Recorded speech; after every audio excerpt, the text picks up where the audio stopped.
Hey peeps, this morning in my personal tarot practice, I drew the Queen of Grails or the Queen of Cups from the Tarot of Vampires deck.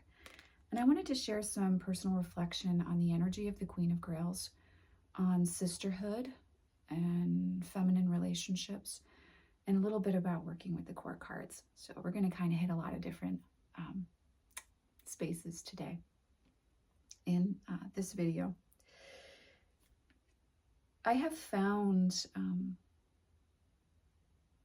over the, I would say, last few years, and having had some personal experiences of betrayal between women that I thought I was in sisterhood with as well. It's definitely been a personal theme for me too, around how so often women end up needing to betray each other or take each other out, as opposed to seeing the connection between two women as something that can be a real sisterhood and supportive. There is this societal level of kind of pitting each other against each other as women that causes a kind of a cutthroat, backbiting, gossiping type of environment that many of us have found ourselves coming up against. And it creates a dynamic that causes us to have a lack of trust sometimes with other women as we're connecting with them. This is something that I think is really sad and heartbreaking, kind of at an even deeper level in a way than the betrayal we can feel with a lover when that relationship reaches a conclusion that ends up involving some form of,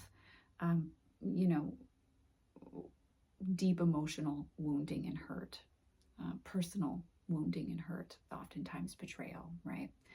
But there's something about this idea of sisterhood that when that becomes something that's thrown away or exploited for the other individual's gain, when there needs to be a taking, that can be something that's especially heartbreaking. And it is something that's come up in conversation. I did an interview earlier in the year with the lovely and wonderful tarot shrink, who I totally fangirl over, as all of you know. But we had some dialogue in that interview, and so many of you reached out to me after that and just shared that that is something that's been very, very heartbreaking for you on your own path, when other women betray each other, cannot understand each other, or have to compete with each other instead of cheer each other on, support each other, encourage and inspire each other. And in my time for reflection this morning within the Queen of Grails, and I'm going to read from my journal. This is my current journal, guys, for those of you who haven't seen it. This is my October journal. But what I really pulled from the Queen of Grails, who of course in tarot we know is water of water. She holds dominion over Pisces, Cancer, and Scorpio, so the water signs within astrology, right? And Ian says here about the Queen of Grails, she possesses potent occult power, having the ability of telepathy and mediumship. This is such a powerful gift of the dark feminine, of the sacred feminine. Then he says this: she absorbs every feeling around her, becoming the essence of it. In this sense, she is herself empty, a vessel for any energy that she encounters. He also says here too in the guidebook that this queen reflects the nature of those around her. Anyone gazing into her eyes sees only their own reflection. She is the eternally unattainable muse. And these quotes, can be found within Ian Daniels' Phantasmagoria. You all know how much I love that. I won't waste anyone's time, further fangirling about Phantasmagoria in this video. But as I was sitting with that, and just reflecting on the energy of the Queen of Grails and how I would move with her throughout my day, with it being my daily draw, I started to think about this aspect of betrayal that comes up and how so many of us yearn to have an experience of sisterhood with another female in our life, and it can be something that is so hard to find. And what I feel here for us, this message of the Queen of Grails is, when this vessel is only reflective, when it becomes something that there is a vast emptiness within, and at a societal level, when we're told that only one woman gets to win in the dynamic,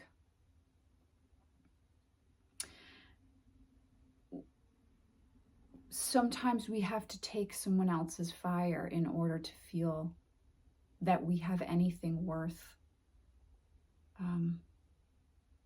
expressing. And so if you feel that call for sisterhood, for real, authentic sisterhood, I do feel that the Queen of Grails and her message around this is to find the beauty within yourself, the magic within yourself, your own power. Some people would say your own light. And to allow that to be something that is inviolably yours. It can't be taken from you, right? Because it's your essence here. Through finding that, which often we take the path of the hermit to find, then we do not have to take from another or become a reflection of another in order to feel that we have value and bring something to the table. We don't have to win or compete in an exchange with another powerful woman. Instead, we can meet as equals. And in the not needing to take or compete, we can share. And in the sharing, we allow both or multiple, if it's a sisterhood of a group, right? 3 of Grails. We can then lift each other up, support each other, be inspired by each other, and not need to be jealous, vindictive, or catty in our connections. And this allows journeys to be shared, an expansion to happen in connections, growth to happen in connections. That doesn't have to become win or lose, but instead can be a meeting and a sharing, and also an independent path. I think if there's something that I've learned in this energy of betrayal when it comes to sisterhood, it's that times of expansion, growth, evolution, also times of falling apart, of the tower energy happen. And when that happens, oftentimes we do need to be alone. We do need to be in hermit energy. So how can we allow that for ourselves and allow that for a sister? Instead of needing to claim ownership or take within that sisterhood. So in those moments where we feel we've had those experiences of betrayal, competition, the lowest form of the feminine that gets pimped out and paraded around as a joke at a societal level, the wisdom that we can access within is to feel the security within ourselves, the magic within ourselves, the connection to our psychic knowing, and again, our own magic, which the Queen of Grails holds, the Queen of Cups holds within her. And by finding out how to fill ourselves with appreciation for our own magic and worthiness and value, then we don't have to take from someone else. And we're clearer when someone is taking from us. Because as much as I would love to tell you that that doesn't happen, it does. And certainly from the response and the conversations I've had with other women over the last year, this is something that happens far too often, even within a spiritually conscious community. The other piece here that I would say with the Queen of Grails is that sometimes being in that feeling space, we can overshare.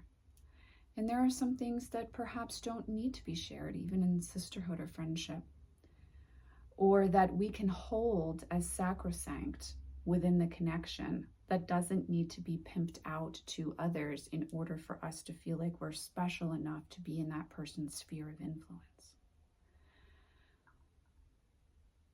The Queen of Grails brings with her a lot of space for reflection. And the beauty of the court cards within the structure of tarot is that we can read her as an individual, either ourselves or someone in our life. But we can also read it as an energy that we're interacting with. And so if this message is resonating for you, then a message within the Queen of Grails is, how am I experiencing authentic sisterhood? Am I able to feel enough within my sense of self that I don't have to compete with another sister, with another woman, with another magician, mage, priestess, witch, in order to feel that I am enough in and of myself?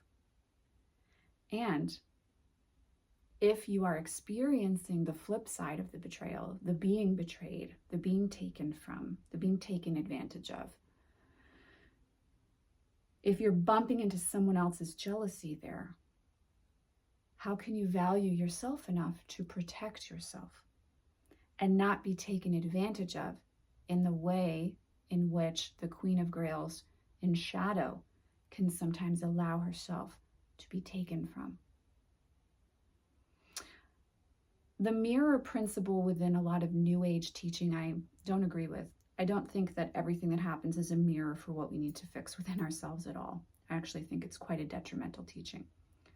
What I do think Ian references here with the mirror within the Queen of Grails is looking at when we come up against those experiences, in this case, in this video's topic,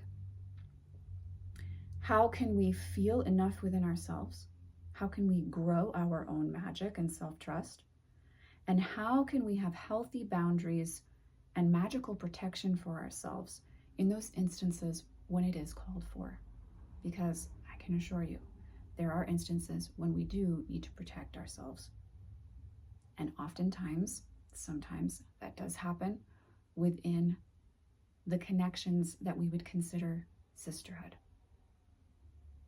So, if it comes to working with the court cards in tarot for you, and you're bumping up against this energy with another, and perhaps the Queen of Grails is a person who's holding this energy with you that you know you're coming up against, or that you're dealing with or maneuvering through, the Queen of Grails asks us to look within ourselves and to allow ourselves to feel our feelings, to understand other people's feelings, but to be strong enough within our sense of self to offer ourselves the protection of Scorpio magic, as well as the empathic understanding of the Cancerian magic within the Queen of Grails, right?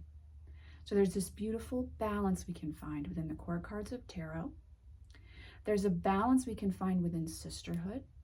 There's a need and a call to trust our intuition about who we want to engage in sisterhood with. And number one, there is a call within the journey that involves tarot on our spiritual path to explore the magic within ourselves, the power within ourselves, the wisdom within ourselves, so that we don't become an empty well that must constantly be filled by outside influences, beliefs, ideas, and experiences. I hope you've enjoyed this little reflection on the Queen of Grails.